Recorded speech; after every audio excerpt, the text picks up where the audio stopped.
I'd like to welcome everyone here this morning. We have guests with us this morning. We'd especially like to welcome you. On a morning when there were a whole lot of things you could have chosen to do, you've chosen to come and worship God. That not only does that speak very well of you, but that's very encouraging to all of us here. That there are people out there who will choose to worship God. They will put that above other things.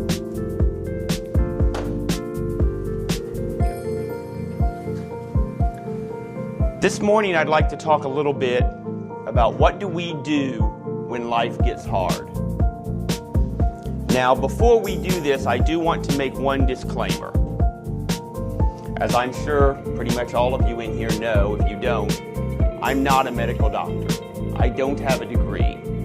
This is not a sermon for people who are suffering from serious medical conditions.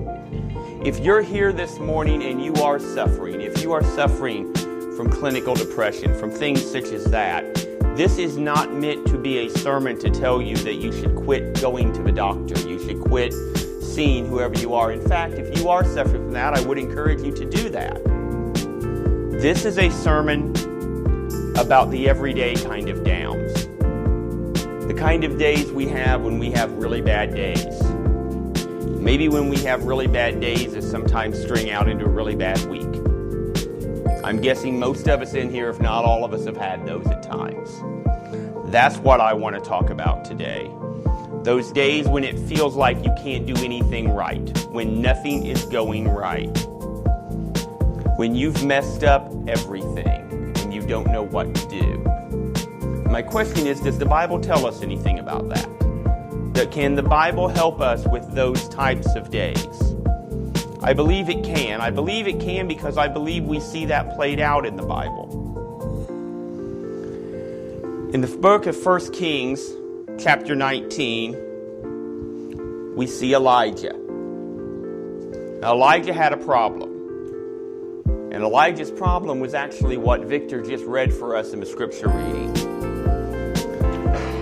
See, Jezebel wanted Elijah dead. And if you know anything about your Old Testament history, you know Jezebel says she wants you dead. That's not an idle threat. This was a woman who was quite ready to kill. And she had now threatened the prophet of God. This man who is a prophet of God has now been threatened with death by the queen of God's people. So this is the situation that Elijah finds himself in. I guess the next question is, how does he get in that situation? Were we to go back a couple chapters, we'd actually have to start at chapter 17.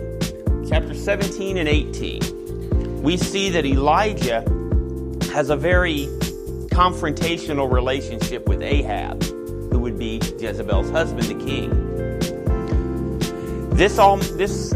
I guess you could say this comes to a head on Mount Carmel. There's a contest. 450 prophets of Baal, Jezebel's priests, I guess to say it, align on the mountain against Elijah.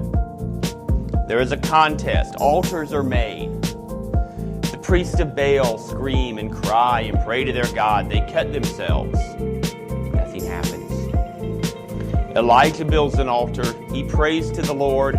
Fire comes down from heaven, destroys the Lord, burns up the altar. The people then round up the prophets of Baal, 450 prophets, who Elijah then puts to death. This is a high point. The prophets of Baal have been destroyed.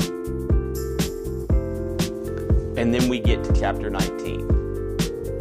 Then we get to chapter 19, where Jezebel says, this time tomorrow you're going to be dead.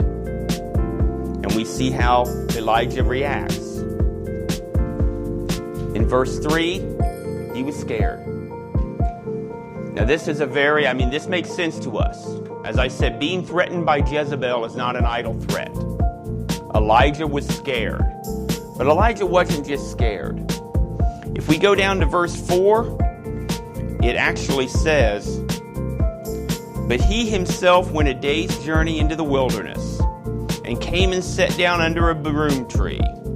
And he asked that he might die, saying, It is enough now, O Lord, to take away my life, for I am no better than my fathers. Elijah had gotten to a point where he was questioning whether or not life was even worth living. And we're not told what exactly was going on in Elijah's head that time, but I think we can kind of see where this is going with him. It appears like everything is going right. Things are going to work out. We have won. God has won this great victory. And then just like that, by tomorrow you're going to be dead. Have I really made any difference? Have I really done anything, God? Elijah was having a very rough